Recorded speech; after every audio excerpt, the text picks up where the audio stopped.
വയനാട്ടിനെ കുറിച്ചുള്ള സൗഹൃദ സംഭാഷണത്തിൻ്റെ രണ്ടാം ഭാഗത്തിൽ കുറച്ച് സമയം കണ്ടനാർ കേളനെയും വയനാട്ടുകളെയും കുറിച്ച് പറയുന്നുണ്ട്.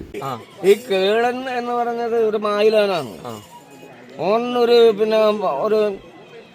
ഒരു വലിയൊരു ജമ്മീന്റെ കീഴില് കൂലിപ്പണിക്കാരനാണ്. അപ്പൊ പൊനം വയക്കാൻ വേണ്ടി പോയി പറഞ്ഞു. അങ്ങനെ കാട് തികച്ചും വയക്കിയിട്ട് ബയ്യെ ഈ തീ കൊടുക്കാൻ ഇവനോട് പറഞ്ഞു.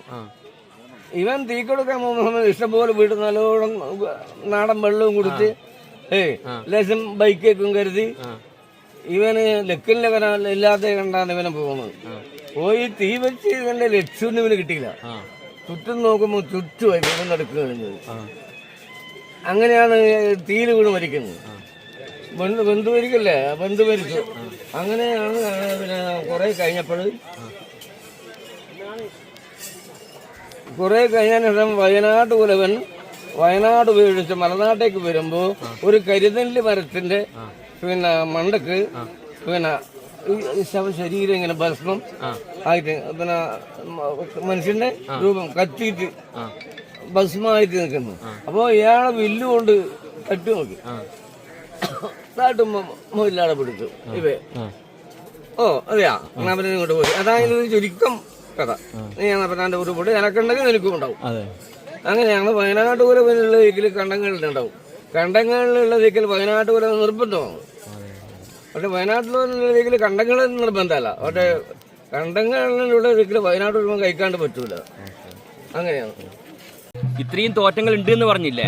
അപ്പൊ ഇപ്പം കെട്ടുന്നവരെല്ലാം ഈ ഇത്രയും തോറ്റങ്ങൾ ശരിക്ക് പഠിച്ചിട്ട് അല്ലെ, നിങ്ങളെ ഗുരുക്കന്മാരിൽ നിന്ന് പഠിച്ചിട്ടുണ്ടല്ലേ അല്ലെ? പകർന്നു കൊടുത്തിട്ടുണ്ടല്ലേ? ഇപ്പോ ഇതിന്റെ പിന്നെ 37 പ്രദേവതാക്കന്മാരുണ്ടായി. ഈ മണക്കാടൻ ഗുരുക്കള്, മണക്കാടൻ ഗുരുക്കൾ കരിവള്ളൂരായാണ്. അയാളാണ് നമ്മുടെ തെയ്യം പാടുകളുടെ തോറ്റം പാട്ടുകളെല്ലാം ഉണ്ടാക്കിയത്. അയാളുടെ പാരമ്പര്യത്തിലാണ് പിന്നെ ഇതെല്ലാം ഇങ്ങനെ ഇന്ന് 37 ചെറുക്ക് കൂലൂത്ത് ചെറുക്ക് തമ്മിൽ രാജവാഴ്ചയുള്ള കാലത്ത് ഓറാണ് ഇയാളെ വരുത്തിയിട്ട് അതിന്റെ ചരിത്രങ്ങൾ, ഈ കോലങ്ങളെല്ലാം പിന്നെ രൂപങ്ങളും പിന്നെ അതിന്റെ ആഭരണങ്ങളും സംസാരം മന്ത്രോച്ചാരണങ്ങളെല്ലാം കൊടുത്ത അയാളാണ്. പണ്ട് കാലത്ത് രാജാക്കന്മാരെ വീട്ടിലെങ്ങാനും പോയിട്ട് കിട്ടിയിട്ടുണ്ടോ? പട്ടോ തെയ്യം കെട്ടാൻ പോയിട്ട് പണ്ടത്തെ രാജാക്കന്മാരുണ്ടാവില്ലേ, അവരെ വീട്ടിൽ ക്ഷണിച്ചിട്ട് തെയ്യം കെട്ടാൻ പോയിട്ട് ക്ഷണിച്ചിട്ട് എന്തെങ്കിലും കിട്ടിയിട്ടുണ്ടോ? പട്ടോ ഇല്ല. അത് ഇപ്പോൾ ക്ഷേത്രം, പക്ഷേ അവരിൽ നിന്ന് മേടിക്കാൻ പറ്റും. അപ്പൊ നമ്മളിപ്പോ ഒരു കമ്മിറ്റി ഉണ്ടാക്കി ഒരു വളവ് കൊടുക്കാൻ പറഞ്ഞാൽ പറ്റില്ല. അതിന് ഒന്നുകിൽ കോടലൂർ പോകണം, അല്ലെങ്കിൽ ചെറുക്കൽ പോകണം, അല്ലെങ്കിൽ കുറുമാതൂർ. അങ്ങനെ അവര് വിളിച്ചാൽ മാത്രമേ അംഗീകരിക്കപ്പെടൂ. നമ്മളെ ഉണ്ടാക്കി തട്ടിമുട്ടി കൊണ്ടേരി കൊടുത്താൽ നമ്മളിപ്പോ അവരെ എന്ന് വിളിച്ചാൽ അത് അംഗീകരിക്കൂല.